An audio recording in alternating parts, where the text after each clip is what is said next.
Waalaikumsalam.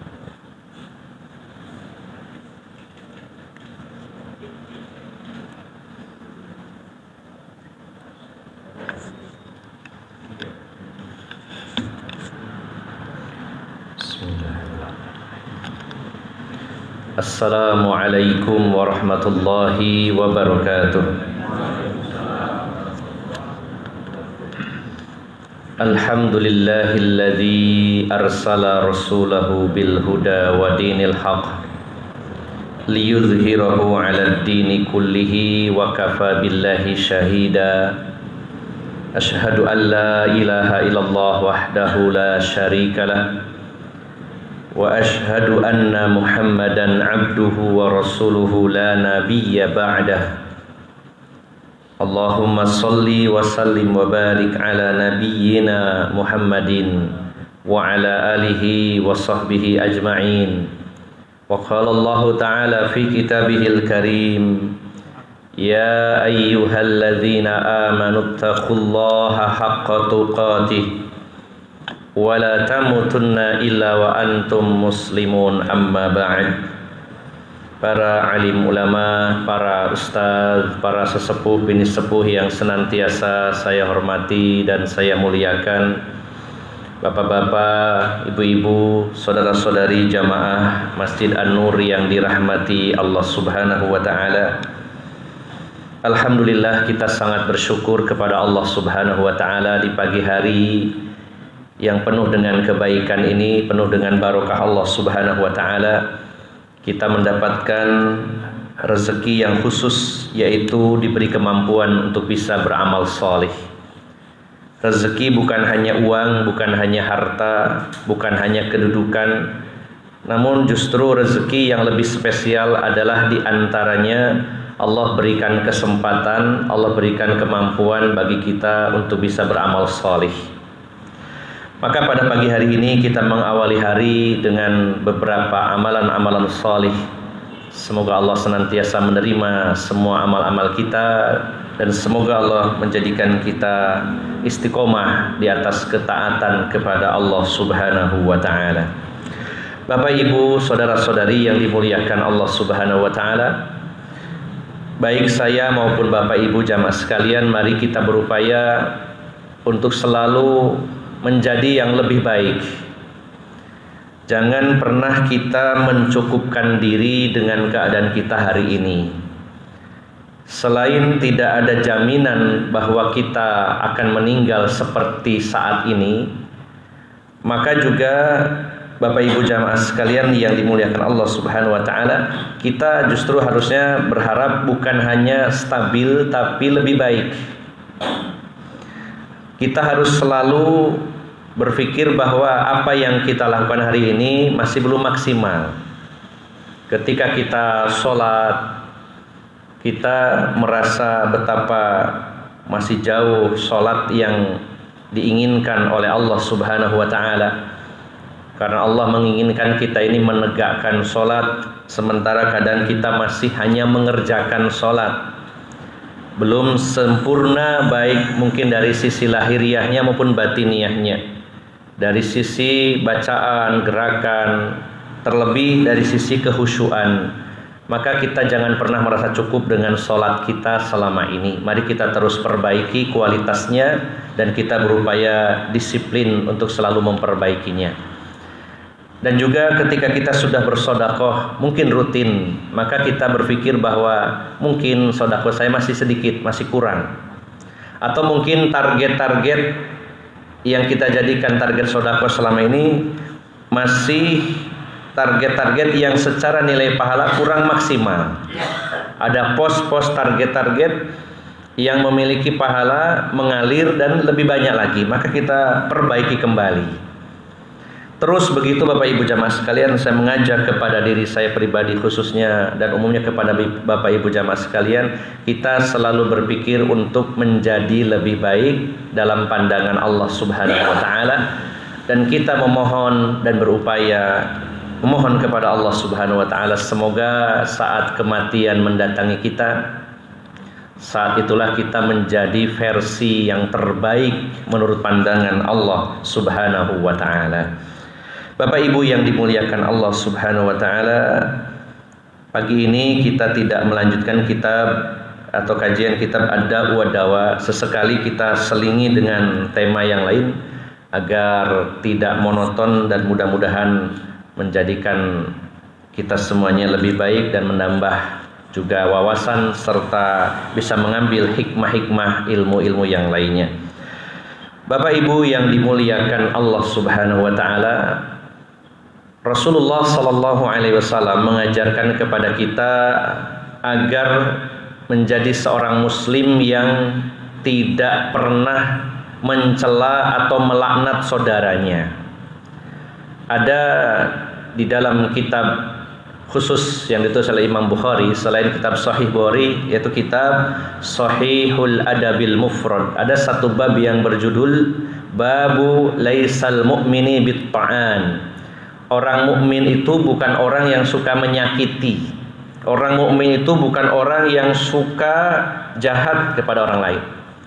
Orang mukmin itu juga bukan orang-orang yang mendoakan keburukan-keburukan dan laknat-laknat kepada sesama mukmin. Maka ada salah satu hadis yang diriwayatkan Imam Bukhari tentunya, Rasulullah sallallahu alaihi wasallam bersabda, "La yakununa lilla'anina syuhada wala syufa'a." Orang-orang yang suka melaknat tidak layak dan tidak pantas menjadi syuhada maupun syufa'a. Syuhada jamak dari syahid, secara bahasa artinya menjadi saksi, dan syufa'a artinya orang yang memberikan syafaat. Orang-orang yang suka melaknat di sini adalah diartikan adalah du'aun lil ibadi an rahmatillah, mendoakan orang lain agar dijauhkan dari rahmat Allah, mendoakan keburukan, kebinasaan untuk saudaranya sesama mukmin. Maka orang-orang yang suka melaknat, mengutuk, mencela, dia tidak layak menjadi syuhada maupun syufa'a. Tentang kata syuhada, para ulama membaginya menjadi 3 pendapat. Yang dimaksud yang pertama adalah orang yang suka melaknat, suka mendoakan keburukan bagi orang lain sesama muslim, dia tidak layak jadi saksi dalam berbagai momen, mungkin persidangan atau saksi-saksi dalam transaksi-transaksi. Dia tidak layak dijadikan saksi, baik itu dalam persidangan ataupun mungkin muamalah yang membutuhkan saksi. Ini pendapat yang pertama yang dimaksud tidak layak menjadi saksi. Yang kedua, orang yang suka melaknat tidak layak menjadi saksi di sini artinya adalah la yurzaquna bisyahadah.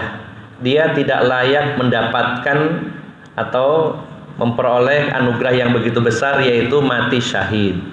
Orang yang suka melaknat maka tidak layak meninggalnya dalam keadaan mati syahid. Dan ini kematian yang sangat kita inginkan dan kematian yang kita cita-citakan selama ini, karena orang-orang yang husnul khotimah belum tentu mati syahid, namun orang yang mati syahid sudah pasti husnul khotimah.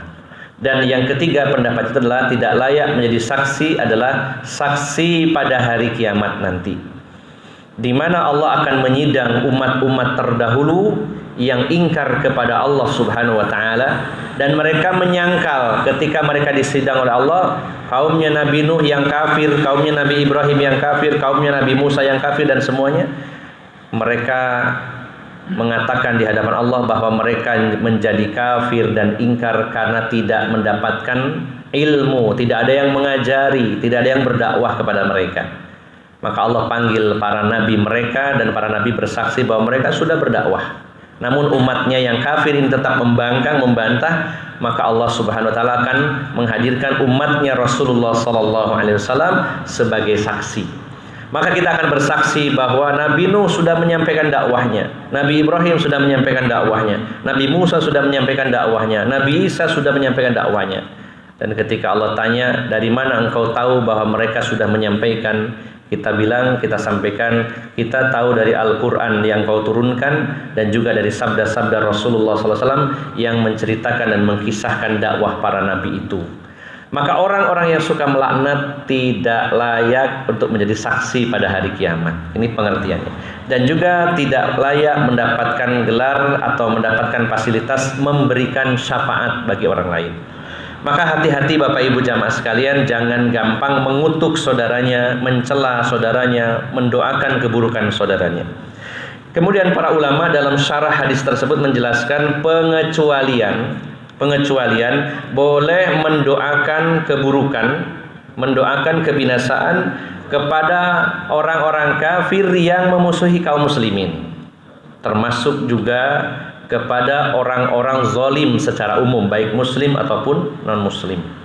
Maka Bapak Ibu jamaah sekalian yang dimuliakan Allah Subhanahu wa taala, mendoakan musuh-musuh agama ini di mana mereka banyak berlaku jahat kepada kaum muslimin. Mereka menindas, menjajah, membunuh, meluluh lantakkan negeri-negeri Islam, maka kita boleh mendoakan kebinasaan kepada mereka. Maka Bapak Ibu jamaah sekalian, secara umum memang Rasulullah SAW begitu sabar menghadapi kaumnya yang kufur kepada Allah Subhanahu wa taala. Namun pada momen-momen tertentu ketika mereka berbuat yang melampaui batas, maka Rasulullah berdoa kepada Allah Subhanahu wa taala. Di antaranya ketika beliau sedang sujud di depan Baitullah. Kemudian orang-orang kafir menaruh jeroannya unta, bercampur antara jeroan dengan kotorannya di punggung Rasulullah sallallahu alaihi wasallam yang sedang sujud. Dan saat itu sebagian sahabat menyaksikannya namun tidak bisa berbuat apapun karena Islam masih lemah saat itu. Maka datanglah Fatimah putri Rasulullah SAW sambil menangis. Fatimah ini membersihkan jeroan unta dan kotoran unta di punggung Rasulullah SAW. Kemudian setelah selesai sholat, Rasulullah berdoa kepada Allah. Di antara doa beliau adalah Allahumma alaika bi Quraisy. Ya Allah, urusan kaum Quraisy saya serahkan kepadamu. Ini doa sangat mengerikan Bapak Ibu jamaah sekalian. Ya. Doa kebinasaan yang mana Rasulullah minta urusannya diserahkan kepada Allah Subhanahu wa taala. Sebagaimana kita juga membaca dalam kunut nazilah sering mengatakan Allahumma alaika bil yahud, Allahumma alaika bil yahud. Ya Allah, urusan orang-orang Yahudi saya serahkan kepadamu. Maka juga disebut nama-nama tokoh-tokoh Quraisy oleh Rasulullah waktu itu. Allahumma alaika bi Abi Jahal misalkan. Ya Allah, urusan Abu Jahal saya serahkan kepadamu. Dan para sahabat bersaksi bahwa nama-nama yang disebut Rasulullah waktu itu dengan doa beliau pada peristiwa perang Badar semuanya terbunuh dalam peristiwa perang tersebut. Kemudian Bapak Ibu jamaah sekalian yang dimuliakan Allah Subhanahu wa taala, ada satu hadis lagi yang diriwayatkan Imam Bukhari, ini dari sahabat Ibnu Mas'ud radhiyallahu anhu, yaitu doa Rasulullah sallallahu alaihi wasallam kepada orang-orang yang memusuhi beliau. Beliau berdoa kepada Allah, Allahumma a'inni alaihim bisab'in kasab'i Yusuf. Ya Allah, tolonglah saya agar mereka orang-orang yang memusuhi Islam dan kaum muslimin mendapatkan musibah berupa kekeringan selama 7 tahun sebagaimana yang dialami kaum Nabi Yusuf. Ini hadis riwayat Bukhari. Rasulullah pernah meminta kepada Allah karena keterlaluan dan melampaui batas mereka yang memusuhi Islam dan kaum muslimin. Maka Rasulullah berdoa, Allahumma a'inni alaihim bisab'in kasab'i Yusuf. Ya Allah, tolonglah saya atas mereka dengan 7 tahun sebagaimana 7 tahunnya kaum Nabi Yusuf, maksudnya kekeringan. Maka Bapak Ibu jamaah sekalian yang dimuliakan Allah Subhanahu wa taala, pernah kaum musyrikin di Mekah mengalami masa kekeringan yang sangat dan paceklik yang luar biasa, krisis pangan yang sangat berat. Sampai akhirnya mereka banyak yang kelaparan dan banyak di antara mereka yang memakan bangkai-bangkai dan juga tulang belulang. Maka sebagian dari mereka karena saking laparnya, mereka seolah-olah melihat di antara langit dan bumi itu ada asap. Ya, ada dukhon, semacam asap, dan itu adalah asap bukan yang sesungguhnya. Maka Bapak Ibu jamaah sekalian yang dimuliakan Allah Subhanahu wa taala, Allah menyatakan di dalam surat Ad-Dukhan ayat 10 dan ayat yang ke-11, Allah menyatakan fartaqib yauma ta'tis sama'u bidukhanim mubin yaghshan nasa hadza adzabun alim. Dan tunggulah wahai Muhammad, ya, maksudnya adalah intadzir ya Muhammad, tunggulah wahai Muhammad. Tunggu, sabarlah kamu sampai datang satu hari di mana langit akan mengeluarkan asap yang sangat nyata yang menyelimuti seluruh manusia, dan ini adalah siksaan yang sangat pedih. Bapak Ibu jamaah sekalian yang dimuliakan Allah Subhanahu wa taala, ada 3 pendapat dari para ulama, dan ini sejak zaman sahabat perbedaannya sudah ada tentang maksud ayat tersebut. Pendapat pertama ini dipelopori oleh sahabat Abdullah bin Mas'ud radhiyallahu anhu dan juga sebagian dari para sahabat dan para tabi'in. Beliau berpendapat bahwa ayat yang berbunyi tadi, tunggulah sampai datangnya satu hari di mana langit akan mengeluarkan asap yang nyata.